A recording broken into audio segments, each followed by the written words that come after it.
महाराज में पराजित हुआ और भगवान कृष्ण का पुत्र बना, जिसका नाम आचार्यों ने रखा प्रद्युम्न। प्रकस्तेन द्युम्नः प्रकाशा, प्रद्युम्न जिसके जीवन में विशेष प्रकार का तेज और प्रकाश होगा, इसलिए उसका नाम होगा प्रद्युम्न। सम्रासुर ने माया से अपने रूप को बदला और सूतिका गृह से भगवान के सुपुत्र का अपहरण किया, समुद्र में फेंक दिया। एक मछली इसका भक्षण कर गई। उसी समय सम्रासुर के धीमरों ने, मत्स्य जीवियों ने एक जाल लगाया अन्य मछलियों के साथ। वो बड़ी मछली भी उसमें फंस गई। जब वो रसोईया के पहुंचे तो काटा गया पेड़, तो उसमें एक बालक निकला। वहीं पर मायावती महामाया सर्व माया विनाशिनी, जो रति थी वह मायावती के रूप में वहां बैठी है, उसको बालक दे दिया। अब रति इसका पालन पोषण करने लगी, लेकिन कभी कभी उसके प्रति भावना बदल जाती है। पालन करने वाले पिता के तुल्य नहीं होते हैं, लेकिन उस बालक को गोद में लिए हैं, पर बालक के प्रति भाव दूसरे वासना पैदा होती है।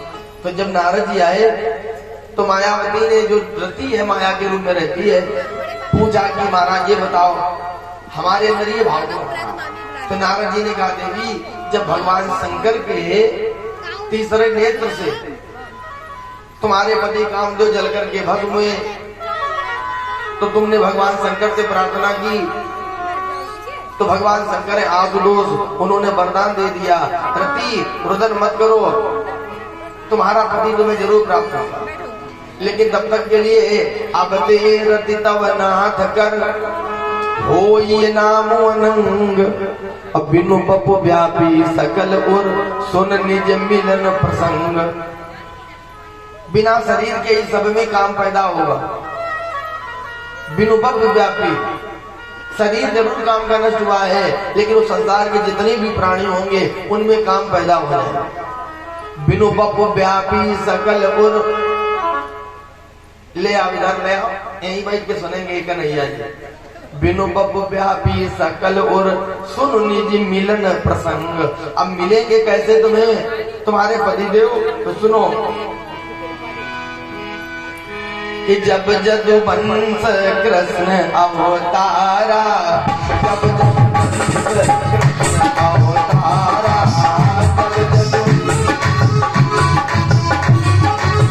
जब जदुवंश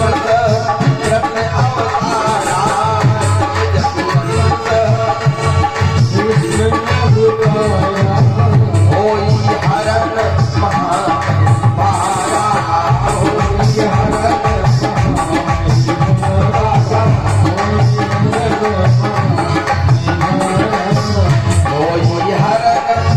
महाभारा, होई हरण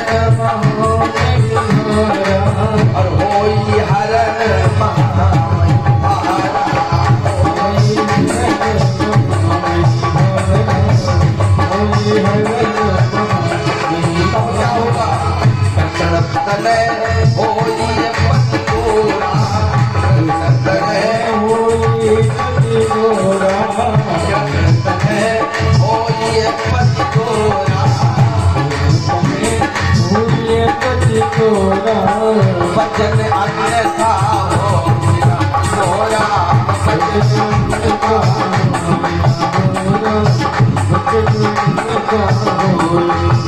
मोरा, तो कहा नारद जी ने, देवी भगवान शिव का वरदान आज सिद्ध हो गया। तो उसने महामाया नाम की विद्या का उपदेश किया।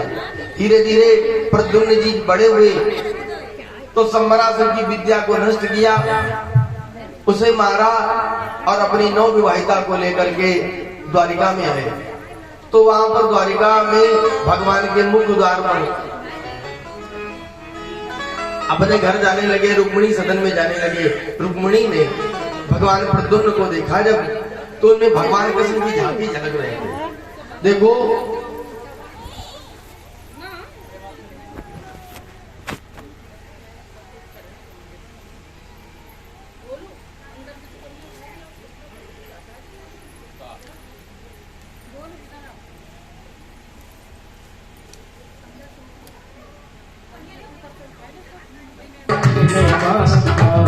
और कोटिन रूप धरे नंदन तब पावे पार, कोटिन रूप धरे नंदन तब पावे पार। रूप रस की छबीली पटना लागे, पटना लागे, मैं कारो कारो जमुना को पानी लागे।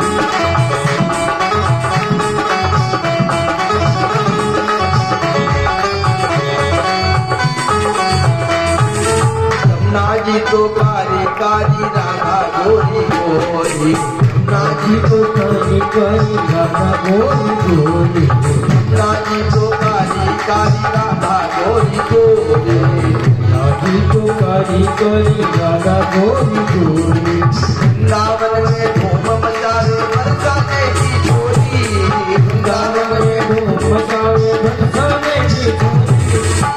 तो ब्रज धाम राधा जूही ब्रज लागे, ब्रज लागे, मन का कारो जमुना को पानी लागे, ब्रज धाम राधा जूही ब्रज लागे, पानी लागे, कारो कारो जमुना तीनों पानी लागे। मीठे रस से भरोसी राधा लागे, राधा लागे, मन का कारो जमुना को पानी लागे।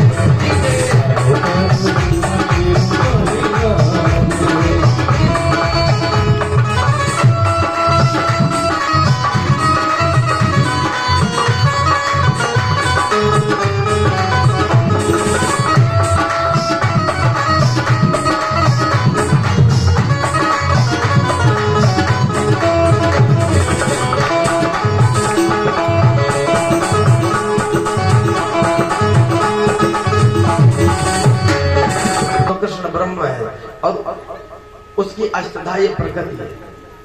प्रकृति और पुरुष, कृष्ण पुरुष है और उसकी ये अष्टधा प्रकृति है, क्योंकि बिना प्रकृति के पुरुष अधूरा है और बिना पुरुष के प्रकृति से कुछ नहीं प्राप्त है। तो कहीं भगवान संध्या करते मिलते हैं, कहीं भगवान शयन कर रहे होते, कहीं भगवान भोजन कर रहे होते, एक साथ 8 जगह भगवान प्राप्त हो रहे। एक बार नारद जी चले स्वर्ग से तो पारिजात का एक पुष्प लेकर के चले, रुक्मिणी जी के महल में पहले ही पहुंचे, पहले नंबर पर भगवान को सादर समर्पित कर दिया। कहते पत्रम पुष्पम फलम तोयम यो में भक्त्या प्रक्षति। भगवान के पास मंदिर में, सत्संग में, गुरु में के पास भगवान ने रुक्मिणी के यहाँ लगा दिया। नारद जी वहां से उठे, सत्यभामा के यहाँ गए, बैठे, बातें हुई। सत्यभामा ने कहा महाराज बड़े दिनों में आए हो, बड़े बड़े दिन बाद नंबर लगता है। नारद जी बोले अरे अब किसी को कहीं प्रेम नहीं रह गया, और जहाँ प्रेम नहीं वहाँ क्या आना जाना, हर जगह धोखा और कपट है। सत्यभामा बोली महाराज हमारी द्वारिका में नहीं ऐसा, हमारे यहाँ ऐसा नहीं। नारद जी ने कहा नहीं दुनिया में ऐसे है। फिर जहाँ सौते हो फिर क्या है, सौतन।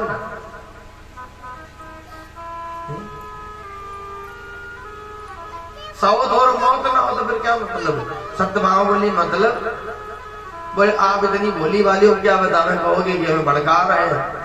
हम जब कभी आते हैं, मैं इसीलिए नहीं आता हूँ, जब आते हैं और भगवान हमें वहीं मिल जाते हैं, रुक्मिणी के कोई भी चीज वस्तु देते हैं वहीं रह जाती है, हम आपके लिए लाते हैं। सत्यभामा ने कहा अच्छा ऐसी बात है, तो अब की बार क्या लाए थे। बोले अब की बार हमें पारिजात पुष्प लाए बैठ के, और बहुत वस्तुएं ऐसी होती जो घर में रखी जाए उनसे वास्तु दोष दूर होता है। ये स्वर्गीय वृक्ष के पुष्प हैं, जब ये पुष्प नहीं मुरझाएंगे तो जिस घर में रहेगा वहां भी खुशी रहती है, मुस्कानें रहती है। सत्यभामा ने कहा आप बैठो, हम देख के आ रहे क्या सही है कि गलत। सत्यभामा ने देखा तो वो पुष्प वहां रखा है। सत्यभामा को तो अब नाराजगी थोड़ी बहुत नहीं, बहुत ज्यादा माने जी। अब ये तत्काल पहले घर बनता था, जैसे अपना घर बनाया जाता है तो डाइनिंग रूम और जितने रूम होते सब बना लिए जाते हैं, लेकिन कोप भवन नहीं बनाया जाता। अब भवन कोप है, कोप भवन नहीं होता, भवन कोप है।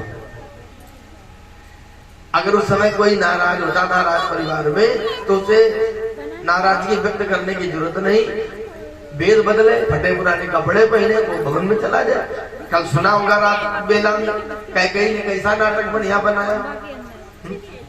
अच्छा, नाटक बनाने में आप लोग नंबर है, आप लोगों की बुराई नहीं कर रहे हैं। संसार में 3 हटें बड़ी प्रबल है, बाल हट, नंबर 2 राज हट, नंबर 3 वाली बताएंगे नहीं क्योंकि चढ़ौती तुम्हारे साथ है।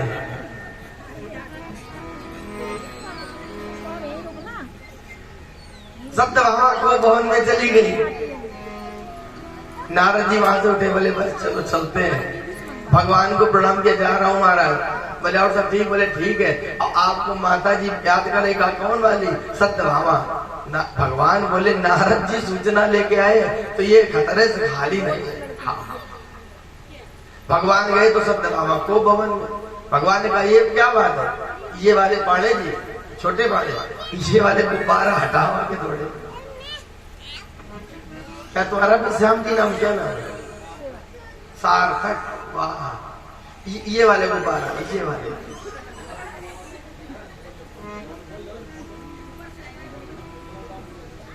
नाम भी सार्थक है। हम तो चाहते हैं कि तुम बनो भी सार्थक, करो विचार माता पिता के, परिवार के। सार्थक यथा नामा तथा गुणा। हृदय से मैं व्याकुल से तुम्हें आशीर्वाद दे रहा हूं। तो कहते भी नहीं कि जिस देश जाति में जन्म लिया बलिदान उसी पर हो जा।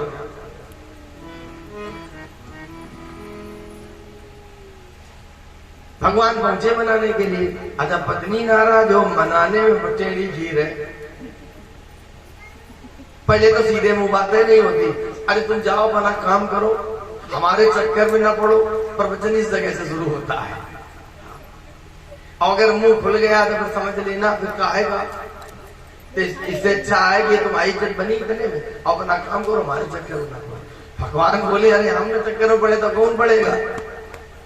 कहा हमारी तो अभी तक आंखें बंद रही, वो तो नारद जी आ जाए तब मेरी आंखें खुली। भगवान बोले कुछ ज्यादा आंखें खुल गई है। माताओं की आंखें कभी कभी ज्यादा खुल जाती है। कहा देखो वो फूल हमारे यहाँ नहीं लग सकता था। भगवान बोले फूल के लिए इतनी परेशानी, चलो तुम्हारे यहाँ पेड़ लगा दे, बस ठीक है। अब बताओ इतनी दम हो तब तो खुश होगी। फूल के लिए नाराज हो तो पूरा पौधा लगाओ।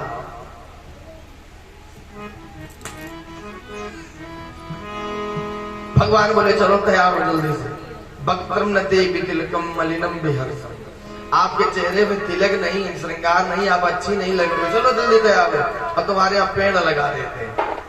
आप खुशी में का दे रहे, ज्वेलरी के लिए लड़े ले आओ, बाला झाला टूट के सुई का धागा बोले जाते ले आओ, तो सीधे ज्वेलरी में पहुंचाओ, ढूंढ ले के। और आप लोग लाओ चाहे जितना अच्छा, बस यह वाली डिजाइन नहीं हमें पसंद है,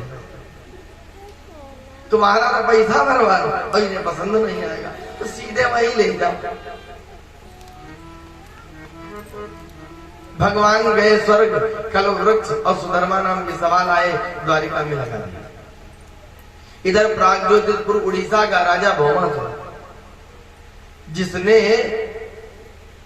16,100 कन्याओं को, अन्य राज कन्याओं को, राजकुमारियों को जीत कर और कहा कि हमसे विवाह करो।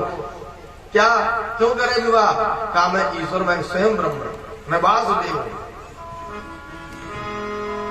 तो उन्होंने कहा तुम वासुदेव नहीं हो सकते। उसने कहा मैं वासुदेव हूं, मैं ईश्वर हूं, मैं राजा हूं, और ऐसा सबको कहना होगा, और जो मेरा कहा न मानेगा तो जेलों में रहना होगा।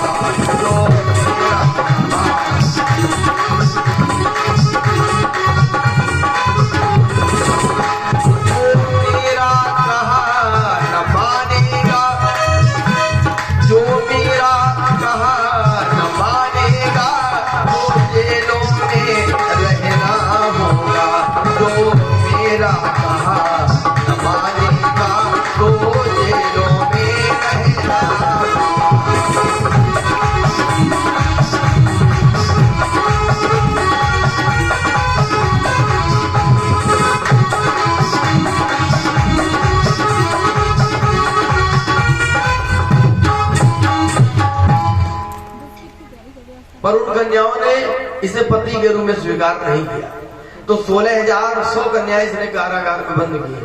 अच्छा, ये भगवान से बड़ी बराबरी कर क्यों रहा है? उनसे पूछो तो हम लाएंगे। कहते नहीं है लोहे से ही लोहा करता है। अब कुल्हाड़ी भी पेड़ तभी काटती जब उसमें पेट पड़ा होता है, किसी पेड़ का बेटा जब उसमें बेटा होता है। तो ये भी भगवान ही का अंश है। जिस समय भगवान ने बराह रूप धारण किया और हिरणाक्ष का वध करके लाए, तो इस भूमि के और भगवान के तेज से इसका जन्म हुआ। लेकिन पृथ्वी की प्रकृति तमोगुणी है, क्योंकि एक असुर के पास नहीं है। तो इसकी जो प्रकृति थी, जो प्रवृत्ति थी, वो भी तमोगुणी हो गई। भगवान ने कहा बहुत अपराधी होगा और हम ही को मारना पड़ेगा। पृथ्वी ने कहा जब तक मैं न कहूं तब तक प्रभु आप मारना नहीं। और वह पृथ्वी आज सत्यभामा के रूप में आई है। तो ये जब भगवान का ही अंश है तो बराबरी नहीं करेगा, तो बराबरी करेगा। तब इसलिए अपने को कह रहा मैं वासुदेव हूं।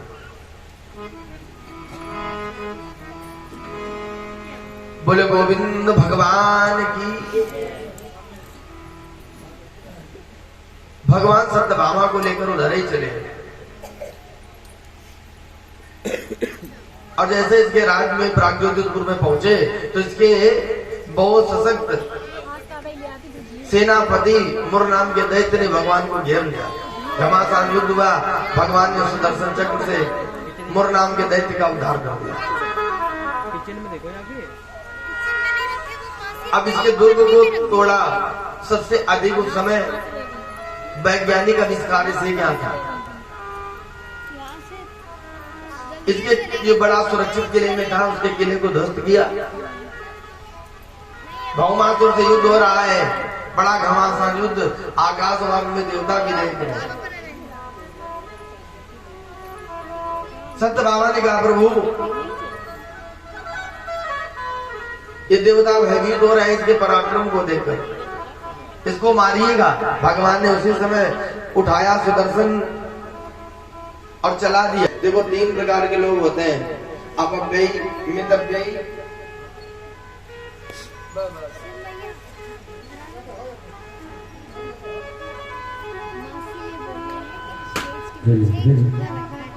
अपव्ययी, मितव्ययी और कृपण। कृपण वह होता है कि 100 का खर्चा है और 10 से काम चलाना चाहे, तो उसकी क्या होती है? उसके समाज में निंदा होती है, बदनामी होती है, प्रयास होता है, इसका इंतजाम रखते हैं और अपना 100 में काम निकाल लेते हैं। तो ऐसे लोग कभी ऋणी नहीं होते। लेकिन जब जहाँ जितनी आवश्यकता है वहां उतना खर्च करना चाहिए। तो इनका जीवन ऐसे ही रहा और कर्म योगी रहे हैं। और वृद्धावस्था है, वृद्धावस्था में तो नाना प्रकार के संकट, नाना प्रकार के दुख आते ही है। फिर भी 80-82 वर्ष की उम्र में इतना अस्वस्थ होने के बाद भी देखिए चेहरे में कहीं उसमें कोई कमी नहीं है।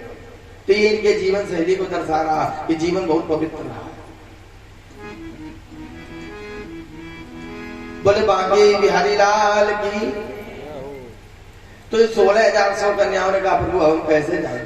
कैसे घर, कैसे घर वाले, और हम सबको तो ही भूल गई, और औरों की चिंता क्या करना, हम सबको तो ही भूल गई। हमारे कुलीन माता पिता अगर मैं उनके घर में जाऊंगी तो मुझे स्वीकार नहीं करेंगे, क्योंकि मेरा अपहरण हो चुका है, मैंने मेरे चरित्र पर दोष लग गया है।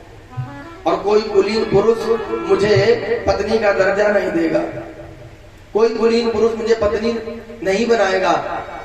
बताओ महाराज, आपने इस जेल खाने से मुक्त करके मुझे तो मानो एक संकट पैदा कर दिया, मैं जाऊंगा। अब तो इनके लिए 2 ही मार्ग है, 2 ही ऑप्शन है, एक कुमार्ग, दूसरी मौत। अगर इन्हें प्राण प्रिय है तो जीविका चलानी है, और समाज है, नाना प्रकार के लोग यहाँ रहते हैं, तो एक कुमार्ग में चली जाए। और अगर इन्हें चरित्र प्रिय तो मर सकती हैं। मौत और चरित्र 2 चीजें इनके सामने हैं। और कोई स्थान नहीं, समान तो जगह देगा नहीं। तो भगवान ने सोचा क्या करे। भगवान ने कहा कि मैं तुम्हें पत्नी का दर्जा दे रहा हूं, आज से हम तुम्हारे पति हैं। पति का मतलब क्या होता है? पति का अर्थ होता है भोक्ता, पति का अर्थ होता है रक्षक। राजा को भी पति कहते, भूपति कहते कि नहीं कहते? इस धरती पर जितनी भी जीवात्मा जन्म लेती है, जितनी भी, वो सब इस पृथ्वी के बेटे ही तो है, बच्चे हैं। तो क्या वो राजा इस धरती माता का बेटा नहीं है? वो भी बेटा है। तो फिर वो पति कैसे? एक निश्चित भूखंड का संरक्षक है, संवर्धक है, पालक है, इसलिए उसे भूपति कहते हैं। अब अगर कोई पति है तो केवल एक ही है, भागवत में उसका प्रमाण आया। राजा को पति कहते, भूपति कहते, नरपति कहते, नृपति कहते। और भगवान है पति प्रत्येक प्राणी के, हमारे भी और आपके भी। क्या लिखा? श्रियापति यज्ञपतिर प्रजापतिर। अच्छा, हम लोग अपना का गले घूम रहे, हम पति है? हम सब माया है, माया स्त्री है। पति तो पुरुष तो एक ही है, हम सब अष्टधा प्रकृति से बने हैं। तो श्रियापतिर यज्ञपतिर प्रजापतिर ध्याम पतिर लोकपतिर धरापतिर पतिर्गतिश्चान्य वृषिताम प्रसीदताम में भगवान सनाम पति। तो यहाँ 9 बार भगवान को पति कह के संबोधित किया। श्रियापतिर माने लक्ष्मीपति, यज्ञपति, प्रजापति। तो भगवान ने पत्नी का दर्जा दे दिया। भगवान की 16,100 पत्नियां हैं और 8 पटरानियां हैं, ये 100 रानियां हैं।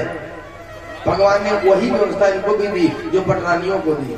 और एक ही संस्था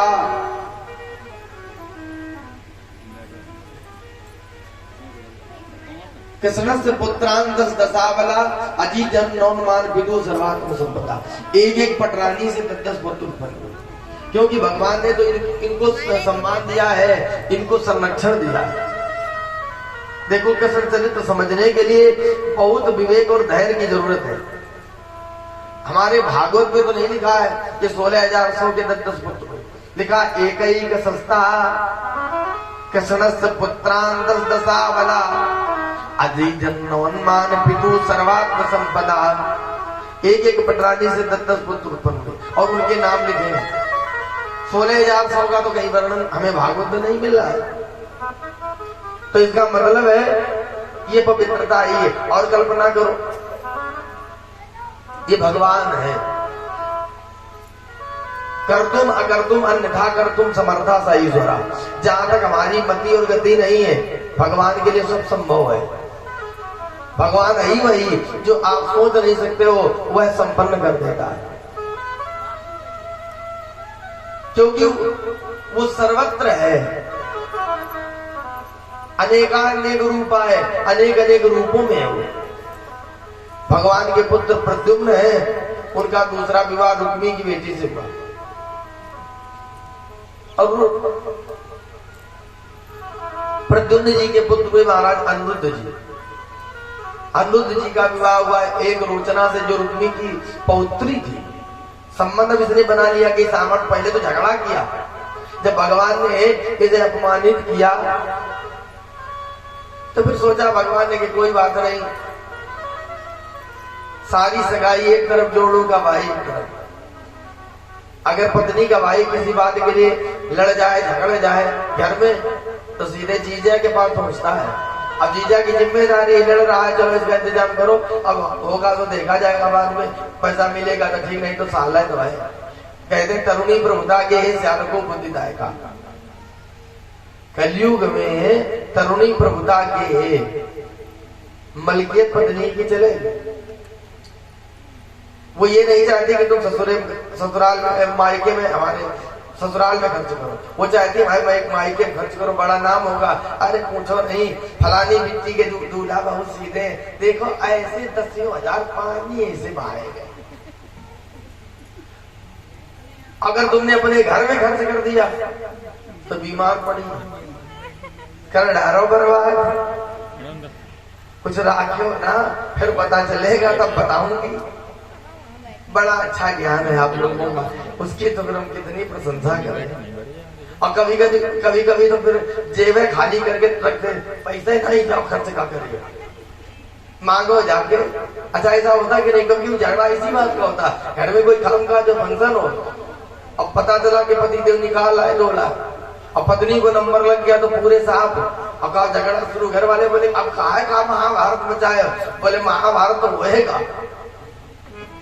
अब बेचारे कैसे बतावे कि पत्नी हाथ पकड़े हैं, और ससुराल जाओ पड़े जी, अब वहां चाहे जितनी बड़ी बड़ी गड्डी खर्च करो, पत्नी बड़ी खुश, ये सही, अब तो नाम है हो रहा।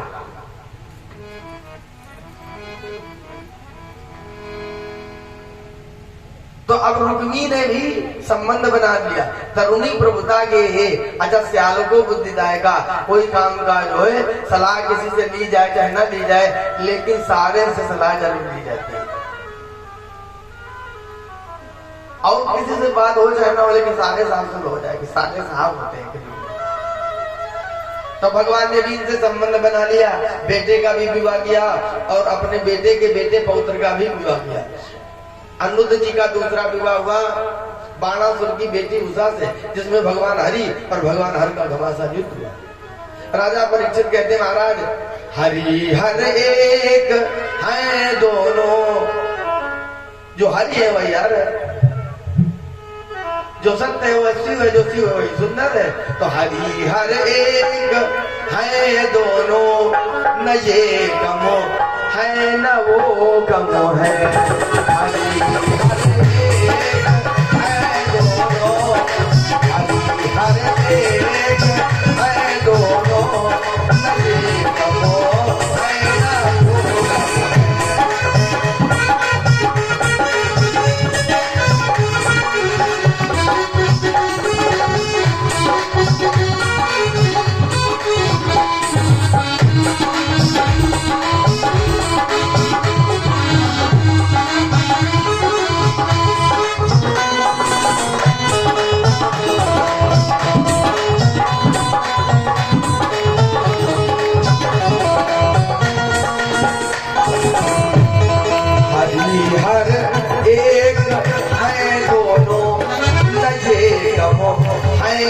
वो कमो है। कैसे कम नहीं है, भोले बाबा रहते कहाँ है? हिमालय पर।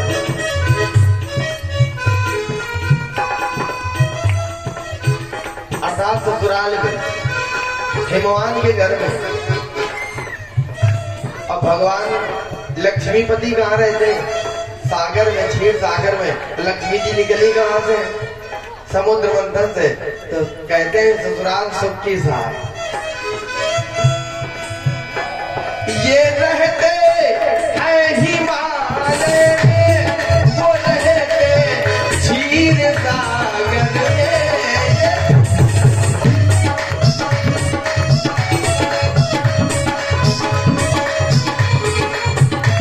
और वो रहते क्षीर सागर में, फिर ससुर घर मौज करने में।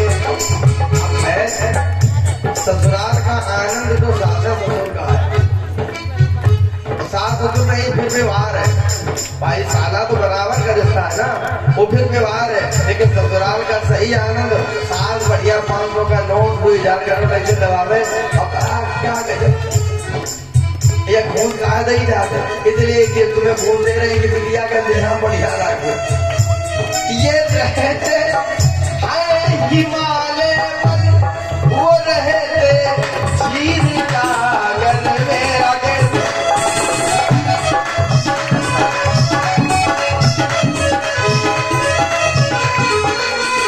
और वो रहते क्षीर सागर में, फिर ससुर घर मौज करने में। ससुर घर मौज करने में, न ये कमो है ना वो कमो है। ससुर घर मौज पढ़ा लो भाई, भाई पढ़ा लो।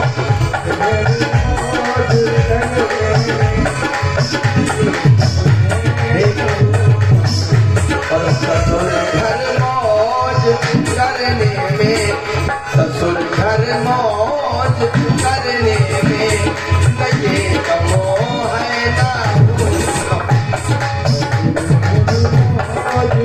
और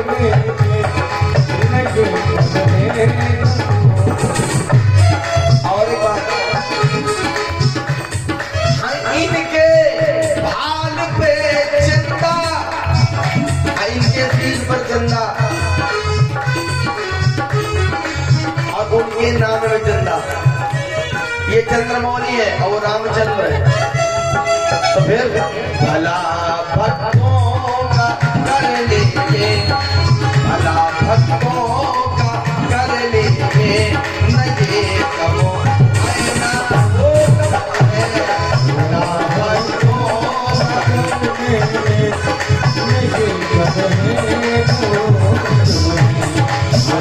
हर एक है दोनों, हरी हर एक है दोनों, न ये कहो ऐना वो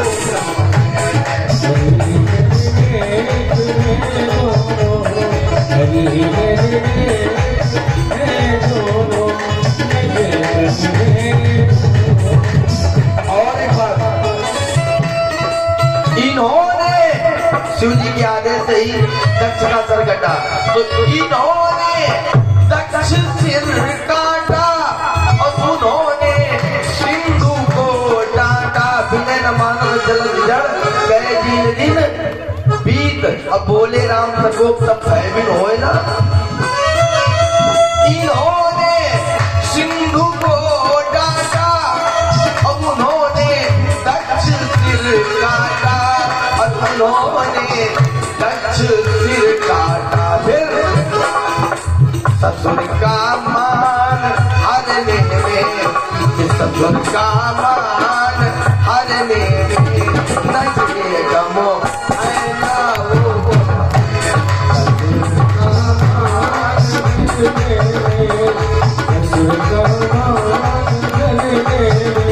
न ये गमो।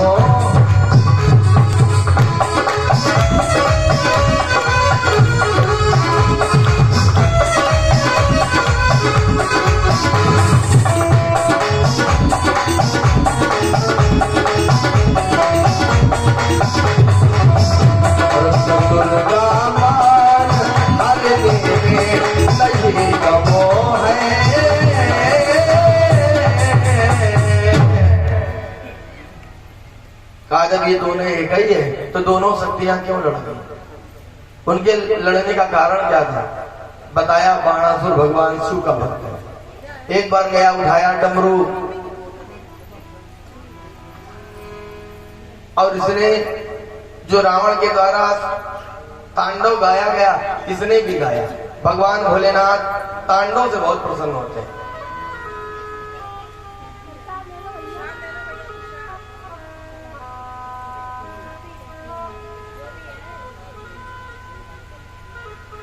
देखो, जब भोले बाबा तांडव करते हैं तो उसे अपराधियों का विनाश होता, सृष्टि का विकास होता। लेकिन सामान्य के लिए तांडव वर्जित तांडव नहीं कहते। जब ठीक से रहो, तांडव ना करो, मन ही धारण रहो, ज्यादा तांडव ना मचाओ। भोले बाबा तांडव सुन के खुश हो जाते हैं। तांडव करना नहीं चाहिए, तांडव पढ़ना चाहिए।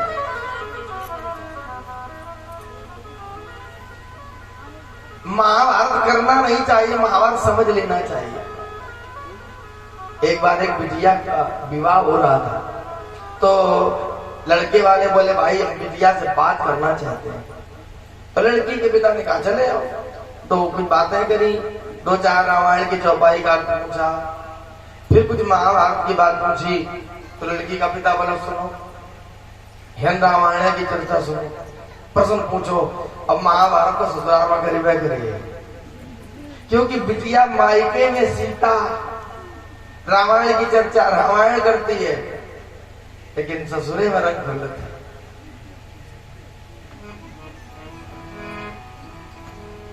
तो भगवान शंकर तांडव से खुश हो गए।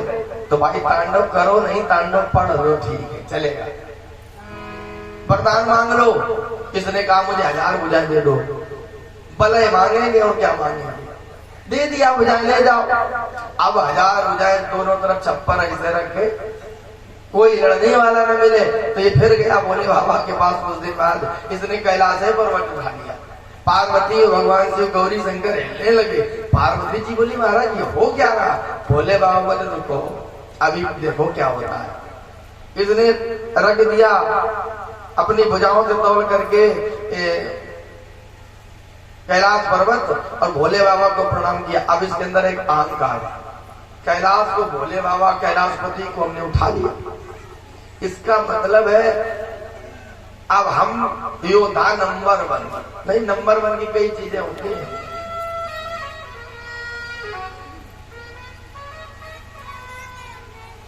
तो कहा हम योद्धा नंबर 1 है। भोले बाबा ने देखा पार्वती की तरफ ही, हिलने डुलने के कारण समझ लो ये है।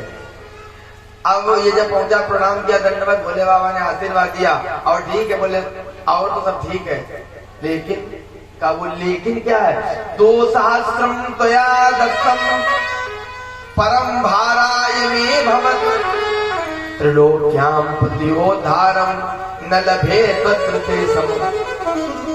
जो आपने मैं भुजाएं दी वो किसी काम की नहीं। कहा क्यों? का कोई जब लड़ने वाला नहीं तो प्रयोग कहां करें? बोले अच्छा केवल आप ही एक ऐसे योद्धा दिखाई पड़ रहे हो और तो कोई है नहीं। आपके समान मुझे कोई योद्धा नहीं मिला जो हमसे लड़ सके, बस आप ही बचे हो। भोले बाबा बोले अब तो ठीक रही, अब तो ये हमारे सामने ताल ठोक रहा है, डींगे मार रहा है। और ये शिष्य है तिवारी जी, अपने से छोटा अगर सामने डट जाए तो हट जाना चाहिए। उससे जीत में भी कोई लाभ नहीं है और हार में क्या मिलेगा तभी कल्पना नहीं कर सकते हो। भोले बाबा ने कहा ठीक है, कहा ये लो हम तुम्हें ये ध्वजा दे रहे हैं और तुम इसको अपने किले पर लगा दो और जब ये झुक जाए समझ लेना अब तुम्हें लड़ने वाला मिल जाए। उसने ले लिया, चला गया, लगा दिया। इसकी एक बेटी थी, उसका नाम था उषा। वो गौरी शंकर की पूजा करती है। धीरे धीरे इसकी अवस्था बढ़ी, किशोरी से युवती हो रही है। इसके अंदर गृहस्थी सुख का भाव जगा। पार्वती जी ने इसे आशीर्वाद दे दिया। देवी वैशाख शुक्ल पक्ष द्वादशी में जो पुरुष स्वप्न में प्राप्त होगा, स्वप्न वो तुम्हारा पति बनेगा। समय धीरे धीरे वही आ गया। ये रात में सो रही, वैशाख का महीना है, शुक्ल पक्ष द्वादशी है। इसने एक सुंदर पुरुष को देखा, लेकिन जब आंख था तो आंख खुली तो वियोग था। सवेरा हुआ तो बड़ी उदास बैठी है। इसकी एक सहेली गई, बोले क्या हो गया, क्यों इतनी उदास हो, क्या खो गया? तो देखो भाई से कुछ बातें छिपानी पड़ती हैं, कुछ बातें पिता और माता लोगों से भी छिपानी पड़ती हैं, लेकिन जहाँ मित्रता का संबंध होता है वहाँ हर बात छपी होती, छिपी नहीं होती। उसने बताया दृष्टा कश्चिन्नरा सपने श्यामा कमल लोचना पीतवासा बृहद बाहुर योषिताम हृदयंगमा। हमने एक पुरुष देखा है, दृष्टा कश्चिन्नरा सपने। उसने बताया स्वप्न में पुरुष देखा, कैसा? श्यामा, श्याम वर्ण का, कमल लोचना, पीतवासा, पीतांबर बहते, बृहद बाहुर, लंबी भुजाएं, वह योषिताम हृदयंगमा। उसने मेरे हृदय में अपना स्थान बना लिया। तो चित्र लेखा थी, उसने चित्र बनाया भगवान कृष्ण का, प्रद्युम्न का। जब अद्भुत का चित्र आया तो लजा गई, उसने सर नीचे कर लिया। हाँ यही पुरुष था। ये आकाश मार्ग से द्वारिका गई, भगवान को रात्र में 4 पाई के समय उठाया और उषा के कक्ष में पहुंचा दिया। आप लोग कहते हैं सपने झूठे होते हैं, जो सपने सिर काटे कोई, अब बिन जागे न दूर दुख होई। सपना सही नहीं होते, गलत होते हैं। रामायण पढ़ते हैं, रामायण सुन भी रहे हैं। सपना हम कहते हैं रामायण में जितने सपने आए सब सिद्ध ही हो गए। सबसे पहले प्रताप भानु ने सपना देखा, सिद्ध हुआ। माता पार्वती ने सपना देखा, सुंदर गौर विप्रवर सपन सुनाए आए, सिद्ध हो गया। दशरथ जी सपने देखते हैं आशुतोष की पूजा करते, अभिषेक करते, आशुतोष तुम अवधर दानी और आरती हरो दीन जन जानी। लेकिन सपना सिद्ध हो गया। कैकेयी कहती है मंथरा से, नित प्रति देखूं रात को सपने, अब कहूं न तो ही मोह बस अपने। सपना सिद्ध हो गया। सुंदरकांड में पहुंचो तो त्रिजटा क्या कहती, या सपना मैं कहूं पुकारी, हुई है सत गए दिन चारी। क्या कौन सा सपना, खर आरूढ़ नगन दस सीसा, मुंडित सिर खंडित भुज बीसा, यह विदिशो दक्षिण दिश जाई, लंका मनहु विभीषण पाई। यह विदिशो दक्षिण दिश जाई, लंका मनहु विभीषण पाई। बोलो सपना सत्य हुए कि नहीं हुए, वे पूरे कि नहीं? तो यहां भी सपना भागवत में भी पूरा हो गया। अब पति देव मिल गए, सहेली चली गई, पति देव सो रहे हैं, तो क्या करें, महाभारत करें। जगाना है तो कौन सा उपाय करें। कभी कभी कोई सो रहा होता और सोने में जगा दो, झगड़ा करो, जगाया क्यों, चाहे सब सत्यानाश हो जाए पर जगाया क्या। तो जगाया भी नहीं, जगाओ भी नहीं, झाड़ू उठाओ, बेड के बिस्तर के आसपास लगाओ और बढ़िया प्रेम से श्री कृष्ण गोविंद हरे मुरारी गुनगुनाओ। पोंछा लगाओ चारपाई के आसपास, किचन में जाओ, कभी कभी ऊपर से 2-4 बर्तन फेंक दो बिना कहे, अरे तुमने जगाया नहीं, बताओ 8 बज गए। अच्छा आजकल तो 8 नॉर्मल है, 8 तो नॉर्मल है बजते हैं, तो झगड़ा भी नहीं होगा, आंख भी खुल जाएगी। तो उषा ने भी वही किया, उठाया वीणा और खींचा स्वर और भगवान शिव का गायन करने लगी। अरे आ जाओ भोले बाबा,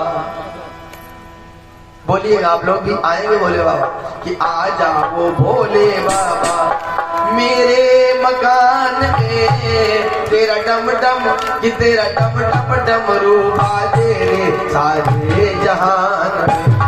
आ जाओ भोले बाबा, आ जाओ भोले बाबा, आ जाओ भोले बाबा मेरे मकान में, तेरा डम डम, तेरा डम डम, तेरा डम डम डमरू बाजे रे सारे जहान में। हर बोल आ जाओ भोले बाबा, आ जाओ भोले बाबा मेरे मकान में, तेरा डम डम डमरू बाजे रे सारे जहान में। आ जाओ भोले बाबा।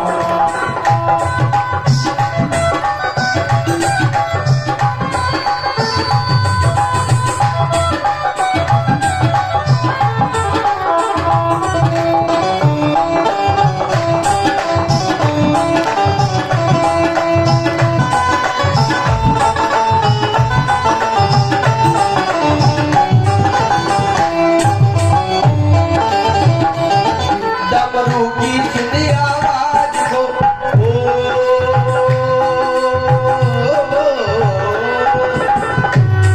डमरू की सुनी आवाज को, गणपति आ गए, गणपति आ गए। डमरू की सुनी आवाज को, गणपति आ गए, गणपति आ गए। तो संगीत सिद्धि लाए, संगीत सिद्धि लाए मेरे मकान में, तेरा डम डम कि तेरा डम डम डमरू बाजे सारे जहान में। आया वो भोले बाबा, मेरे मकान में, तेरे डम डम डमरू बाजे तेरा डम डम डमरू बाजे सारे, कि तेरा डम डम डमरू बाजे रे सारे जहान में।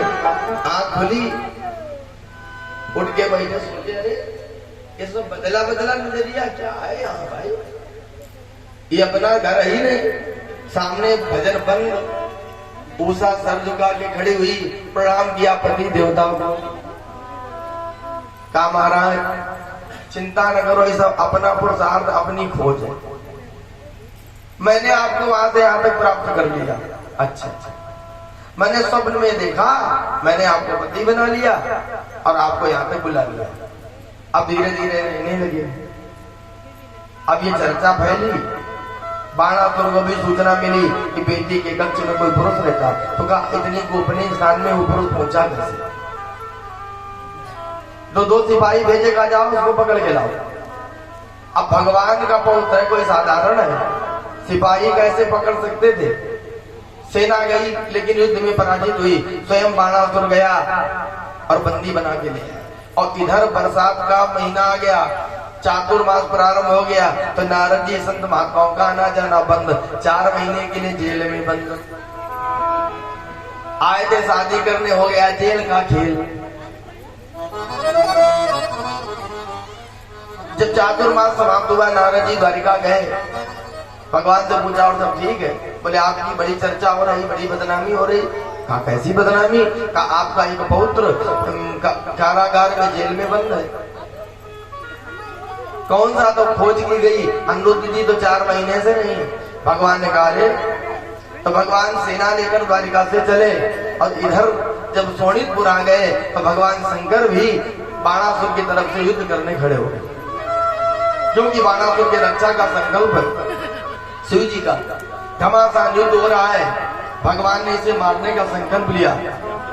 बोले बाबा ने कहा प्रभु ये प्रहलाद जी का प्रपौत्र है, प्रहलाद के पुत्र विरोचन, विरोचन का बलि और बलि का पुत्र बाबा।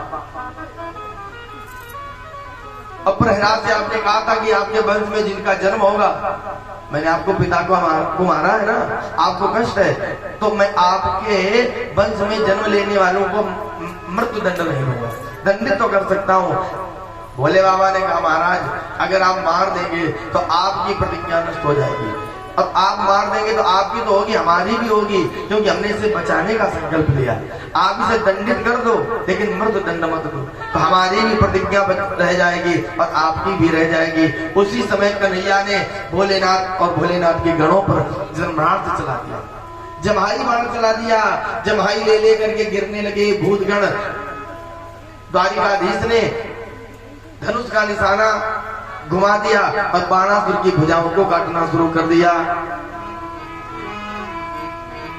जब 4 भुजाएं बची तो खून की नदियां बह रही हैं। इसकी धर्म माता कोटरा जिसने पालन पोषण किया था, इसके सामने इसकी रक्षा करने के लिए निर्वस्त्र होकर बाल बिखराकर भगवान के सामने खड़ी हो गई। कहते हैं तन्माता कोटरा नाम नग्ना मुक्त शिरोरुहा पुरोवतस्ते पुत्र प्राण रक्षया। कसम से पुत्र के प्राण रक्षा कर लिए, निर्वस्त्र खड़ी हो गई। भगवान ने धनुष रख दिया और पीठ दे दी। कहते नारी जात नग्नना अनेक हो निहारी जात। बाबा तुलसी तो ये कहते हैं कि सो पर नार मिला रे गुसाई, सो पर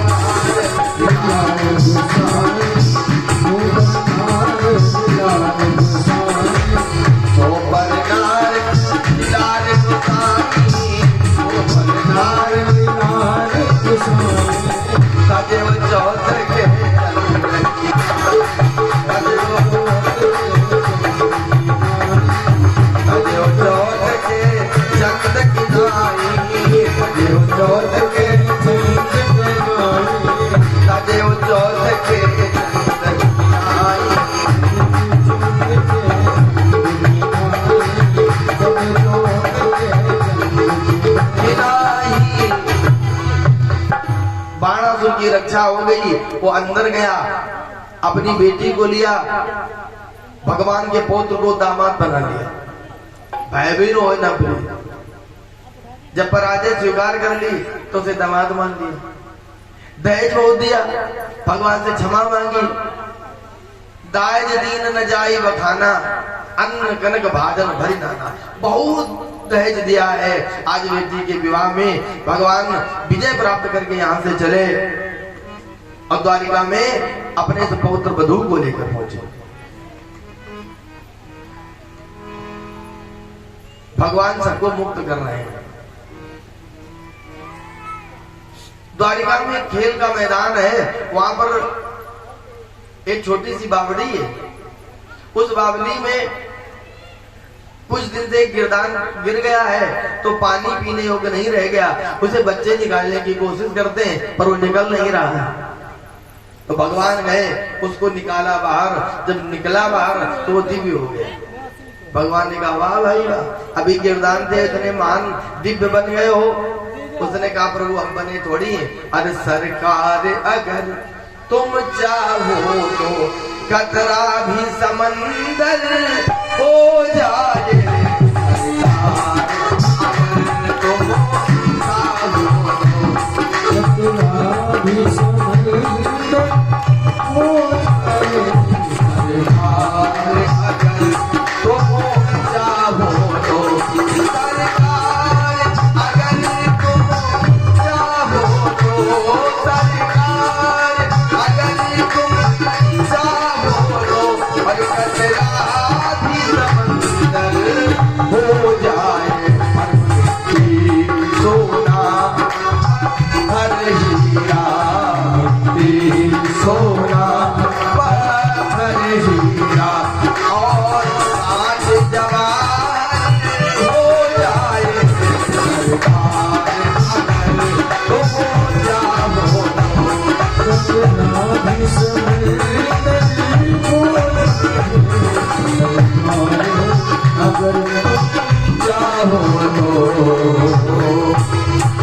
कहा भगवान ये हमारा कोई पुरुषार्थ नहीं है, जो कुछ है सब आपका किया हुआ है।